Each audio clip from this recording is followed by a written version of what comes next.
When I get on the road, I get to disconnect from my reality, mainly my personal struggles, which I had more than a fair share of recently and kept unaddressed for too long. So disconnecting was tough. And this trip through Navajo lands, we got to see Monument Valley and then Shiprock, turned out exactly what I needed. Uncomfortable, thought-provoking, and absolutely unique and beautiful.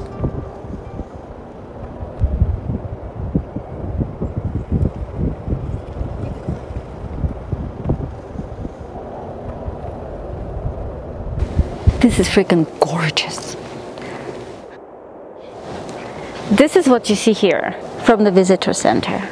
And then you can get on this road and you can drive around to see different formations.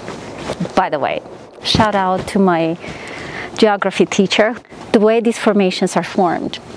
So basically, land was much higher, and of course so much erosion going on, but some rocks, these are very sandy rocks in this area, but some rocks are stronger.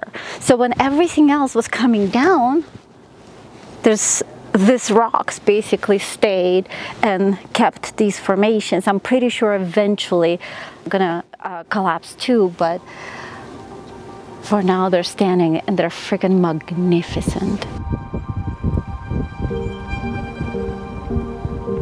They go so slowly. Tiny,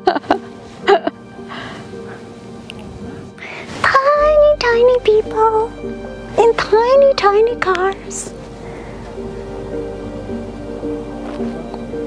We're tiny too. Imagine from the sky, we're so tiny.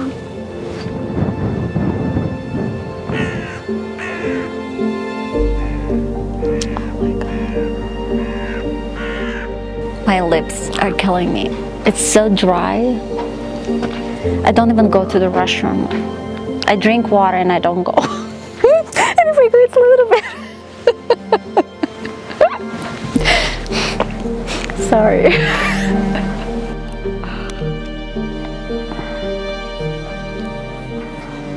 One thing I felt here in the Monument Valley Park was some kind of a disconnect between tourists and locals, and lack of communication. The cultural difference is very deep and complex. We value things and think differently on so many levels.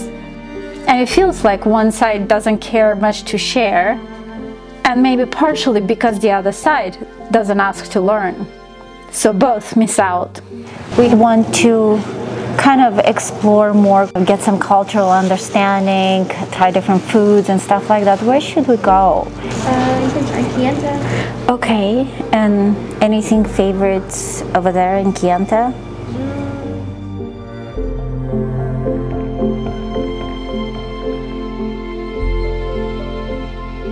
I have to tell you.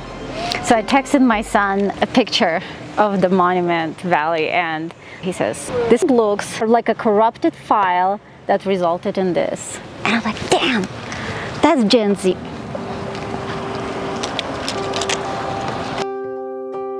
As we were driving through Navajo land, I was trying to process what I see through many angles of the prism of the nature's beauty and also past and present history of indigenous people.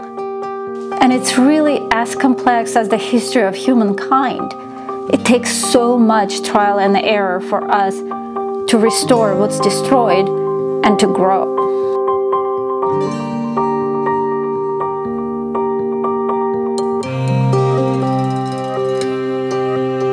By the way, do you know a story about Navajo talkers?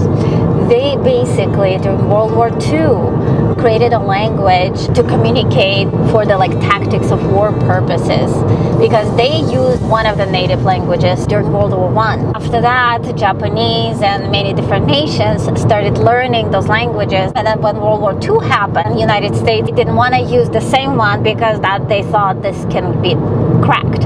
So they used Navajo language because it's very, very complicated. So they recruited some young people from the tribe, and these young men played very, very big part for the United States during World War II.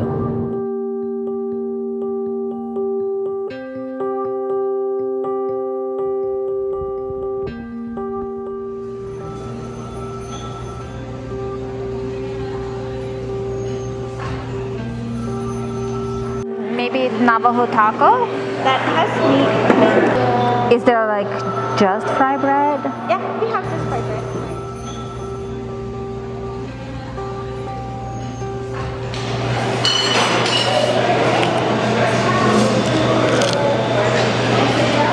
Oh my god, there's no salt at all. So fluffy.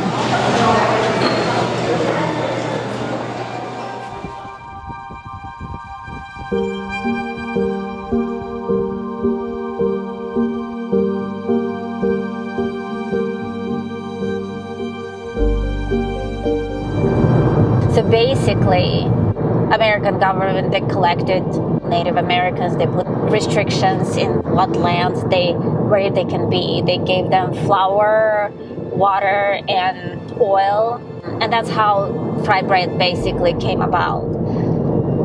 Driving through Navajo Nation is very overwhelming. Originally, I was coming here, I was doing research, and I was trying to kind of like, oh my gosh, you know, there's so much you can do with this land for tourism and this and that. And a friend of mine actually explained to me that maybe that's not the point, you know, and maybe Native Americans have a completely different view on life. And the question is, in the end, what are we really looking for in life? Is a civilization the way we know it? Is it growing your career? Yeah, we need money. Yeah, we want career for maybe interesting life. But that's